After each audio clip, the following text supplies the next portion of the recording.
And joining us now, I'm delighted to say, is Nationals MP Barnaby Joyce and One Nation leader Pauline Hanson. Barnaby and Pauline, great to have you both on The World According to Rowan Dean. You two have Thank both... you. Hi, Barnaby. You two... Good to have you both here. I feel like a celebrant. You two have both dominated the headlines all week, so let us cut straight through the rumours and get the information straight from the source. Barnaby, are you planning on moving to One Nation?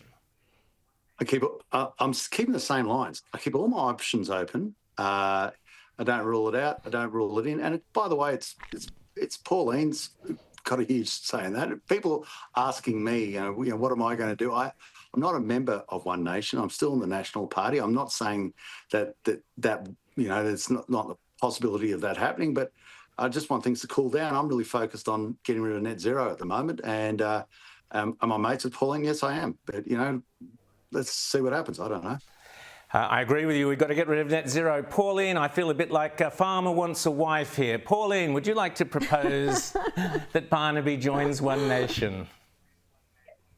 I've made it quite clear I want great members of Parliament who are members of Parliament and candidates to actually stand for the values and principles of what One Nation stands for. And the biggest thing is about mass migration, about net zero, and this is what we want to actually get rid of that. So Barnaby is on the same page as One Nation. And I'm saying the door's open. I'm quite happy to have Barnaby come across to One Nation, but the final decision will be his. And, let him make that decision. No pressure at all. But I want those strong-minded people that will represent our country and the people. And Barnaby, how soon will you make that decision, and what is the key prompter that would prompt that decision if you haven't already made up your mind?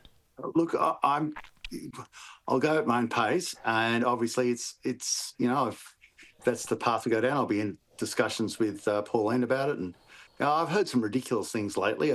Not only had I joined One Nation, apparently I was leading One Nation, and by that night time, they're actually complaining about my leadership of One Nation. So I just want this to cool down a little bit because it's all got a little bit crazy. Yeah. And Pauline's the leader of One Nation, but I agree with Pauline. Net zero there's where we are at the moment. The only party that doesn't agree with net zero is One Nation.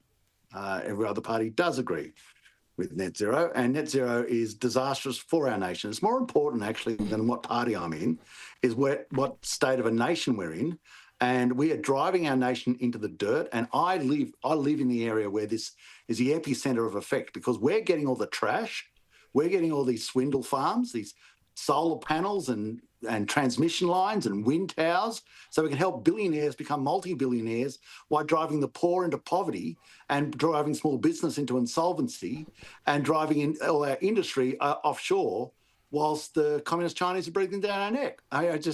And making no difference whatsoever to the weather. Zero, zip, no difference whatsoever. What is the point of that? And how can you hang around a policy such as that? It makes you look as stupid as the policy.